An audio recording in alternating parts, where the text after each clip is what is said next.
Muy bien, el siguiente ejercicio dice, un hombre arrastra hacia arriba un baúl por la rampa de un camión de mudanzas. La rampa está inclinada a 20,0 grados y el hombre jala hacia arriba con una fuerza F cuya dirección forma un ángulo de 30,0 grados con la rampa. Y ahí nos dan una figura.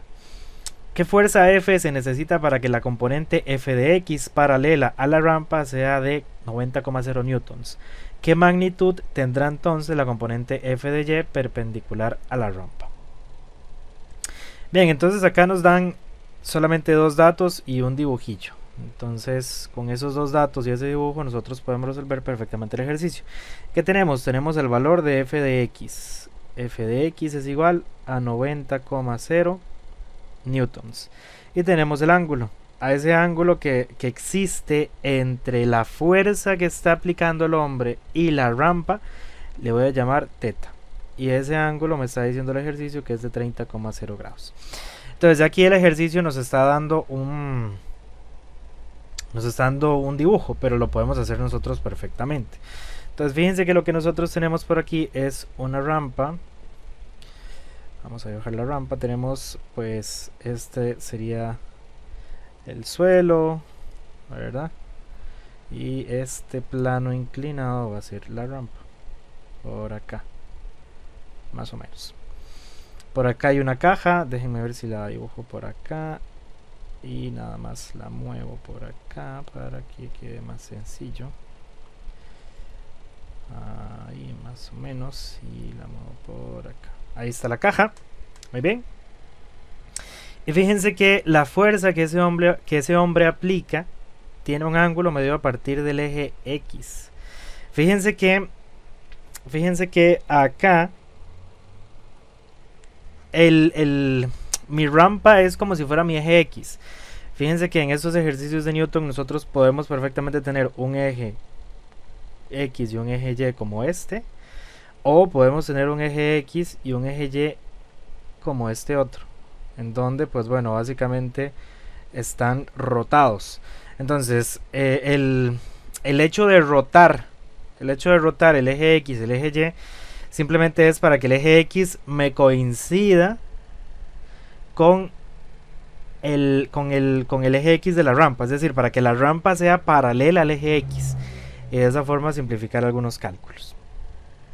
Entonces, en este caso, fíjense que nos están diciendo que esa fuerza que aplica ese hombre, pues tiene un ángulo respecto al eje X. Mi eje X viene siendo la rampa y entonces ese hombre aplica una fuerza, pues más o menos así, digamos, ¿verdad? Esa sería la fuerza que aplica el hombre. Y fíjense entonces que si yo dibujo una línea paralela por acá, una línea paralela al eje X y una línea paralela al eje Y, pues voy a tener componentes, componente Fx y componente Fy. Y este ángulo que está aquí es el ángulo teta. Entonces fíjense que a nosotros ya nos están dando f de x. En el inciso A nos preguntan la magnitud de f, es decir, fíjense que se nos forma un triángulo rectángulo. Se nos forma un triángulo rectángulo donde la fuerza que estamos buscando es el valor de la hipotenusa.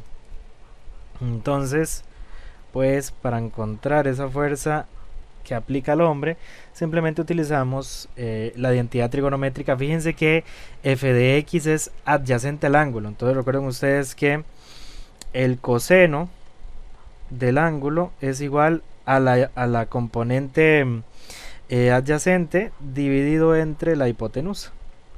Y de aquí nosotros estamos buscando el valor de la hipotenusa. Entonces despejamos la hipotenusa. Vamos a tener que la hipotenusa es igual a f de x. Vamos a poner esto bien. Es igual a f de x sobre el coseno del ángulo teta.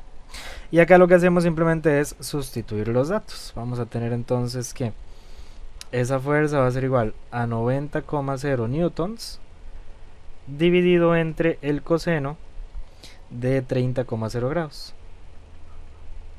Metiendo eso en la calculadora vamos a tener que la fuerza o el vector fuerza que aplica ese señor es aproximadamente de 104 newtons. Esa sería la solución al inciso A. En el inciso B, pues nos dicen ahora, bueno, ya que encontró eso, quiero que encuentre cuál es la componente F de Y perpendicular a la rampa. Es decir, cuál es la componente Y de esa fuerza. Eso se puede calcular de tres formas posibles. Yo lo voy a calcular de una, pero ustedes lo pueden calcular utilizando la tangente o utilizando Pitágoras. Fíjense ustedes que F de Y es opuesto o opuesta a ese ángulo. Entonces, pues vamos a tener que el seno del ángulo θ va a ser igual a la componente opuesta. Déjenme poner esto bien. O al cateto opuesto, dividido entre la hipotenusa, donde la hipotenusa ya la conozco. Entonces de aquí despejo F de Y. Voy a tener que F de Y va a ser igual al valor de la hipotenusa por el seno del ángulo θ. Sustituimos los datos. F de Y va a ser igual a 104 newtons por el seno de 30,0 grados. Metiendo eso en la calculadora, vamos a tener que la componente Y de esa fuerza va a ser aproximadamente de 52,0 newtons. Nada más déjenme colocarles esto un poquito más claro porque eso parece una S. 52,0 newtons. Y esta sería la solución a este ejercicio introductorio de las leyes de Newton.